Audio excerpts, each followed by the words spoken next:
Halo semuanya, perkenalkan nama saya Patricia Lorenza Halim, mahasiswa aktif semester 3 dengan nomor induk mahasiswa 191900186, kelas 3 PHP 56, jurusan Hospitality dan Pariwisata. Pada video kali ini, saya akan menjelaskan satu makanan khas dari Makassar. Makassar merupakan salah satu kota di Sulawesi Selatan yang memiliki berbagai makanan khas seperti coto Makassar, sup konro, pisang ape, dan masih banyak lagi. Nah, saya akan menjelaskan salah satu makanan khas Makassar yang tidak kalah terkenalnya dengan coto Makassar, yaitu mie titi.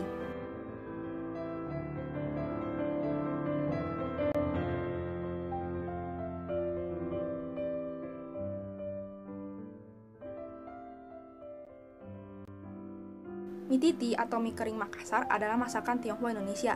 Ketika mendengar kata mie kering, pasti langsung terpikirkan yaitu ifumi. Tetapi mie titi berbeda dari ifumi. Mie titi terdiri dari mie kering yang disajikan dengan saus kental dan irisan ayam, udang, hati, bakso, dan sayuran. Yang membedakan ifumi dengan mie titi yaitu mie yang digunakan. Mie titi menggunakan mie yang lebih tipis daripada ifumi.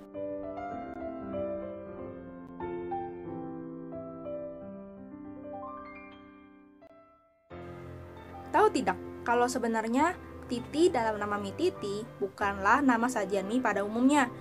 Titi sebenarnya adalah nama sapaan akrab dari mendiang Angko Chow, ayah dari Freddy Koheng, pemilik usaha mie titi yang pertama kali berdiri di Jalan Dr. Wahidin Sudirohusodo, yang dulunya bernama Jalan Irian. Selain itu, titi dalam bahasa Tionghoa juga berarti adik laki-laki. Pada awalnya, mie titi dibuat oleh Angko Chow, yang merupakan seorang warga keturunan Cina yang tinggal di Makassar. Angko Chow lalu mewariskan resep kuliner ini kepada ketiga anaknya, yang menjadikan mie titi mulai dikenal sejak tahun 1970-an. Bagi warga Tionghoa Makassar di era 1950-an, khususnya di kawasan pecinan, Angko Chow adalah pedagang mie khas di mana saat itu warga sekitar menyebutnya mie dadar. Mie yang digoreng dengan sedikit minyak, lalu ditekan-tekan dalam wajan hingga gepeng menyerupai telur dadar. Seiring berjalannya waktu, Angko Chow kemudian menurunkan pengetahuan tentang resep membuat mie titi ini kepada ketiga anaknya, yaitu Hengki, Awa, dan Titi, di mana mereka masing-masing melanjutkan bisnis kuliner tersebut. Dari ketiga anak Angko Chow, lahirlah 4 rumah makan dengan sajian mie kering yang masih eksis hingga sekarang, yaitu mie titi, mie Awa, mie Hengki, dan mie Anto. Meski sedikit berbeda, namun semua rumah makan tersebut tidak menghilangkan rasa khas dari resep dasar mie titi pemberian sang ayah.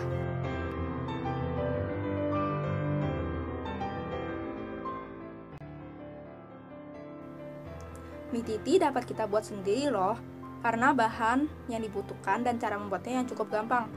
Bahan yang dibutuhkan yaitu mie telur, daging ayam, bakso, tepung maizena, hati sapi, sayur-sayuran seperti kol, sawi, wortel, lalu daun seledri, daun bawang, udang, telur, dan minyak. Lalu bumbu yang dibutuhkan yaitu bawang putih halus, bawang bombay, bawang merah, kemiri, merica, paprika bubuk, dan garam. Cara membuat mie titi ini cukup mudah. Pertama, kita taruh mie di baskom, lalu siram dengan air panas dan diamkan sekitar 4 menit sampai mie terurai. Lalu tiriskan. Setelah itu, goreng mie yang sudah ditiriskan ke wajan yang berisi minyak goreng dan biarkan mie terendam dalam minyak. Goreng hingga berwarna kecoklatan, jangan sampai gosong. Sekarang saya akan menjelaskan cara membuat kuah siramannya. Pertama, kita rebus daging ayam hingga empuk. Sisihkan air rebusan ayam untuk kuah mie. Lalu daging ayam tersebut diiris kotak-kotak. Setelah itu, panaskan minyak di wajan, tumis bumbu yang sudah dihaluskan hingga wangi. Lalu masukkan udang, ayam, dan bakso. Masukkan sedikit demi sedikit air rebusan ayam dan biarkan hingga mendidih. Setelah mendidih, masukkan sayur-sayuran, lalu siapkan campuran tepung maizena sudah diaduk dengan air. Tuang perlahan ke dalam kuah hingga kuah mengental. Setelah itu, masukkan telur yang telah dikocok lepas dan langsung aduk kuah biar terlihat berserat. Terakhir, masukkan irisan daun seledri dan daun bawang. Nah, setelah mie dan kuahnya jadi, taruh mie ke piring, lalu tuangkan kuah di atas mie. Disarankan untuk makan mie ini waktu dalam keadaan masih panas, agar kuahnya masih kental. Lalu, untuk menambah rasa, taburi bawang goreng dan perasan jeruk nipis. Selain memasaknya sendiri, kita juga bisa beli mie titi ini. Mie titi dapat ditemukan di Jalan Irian Patunuang, Kecamatan Wajo, Kota Makassar, Sulawesi Selatan. Tempat ini adalah pusat dari mie titi. Selain di daerah Sulawesi, mie titi juga dapat ditemukan di daerah Jakarta. Salah satunya itu Kedai Pelangi yang terletak di Jalan Haji Agus Salim nomor 18B, Menteng, Jakarta Pusat. Untuk harga sendiri berkisar di bawah Rp50.000.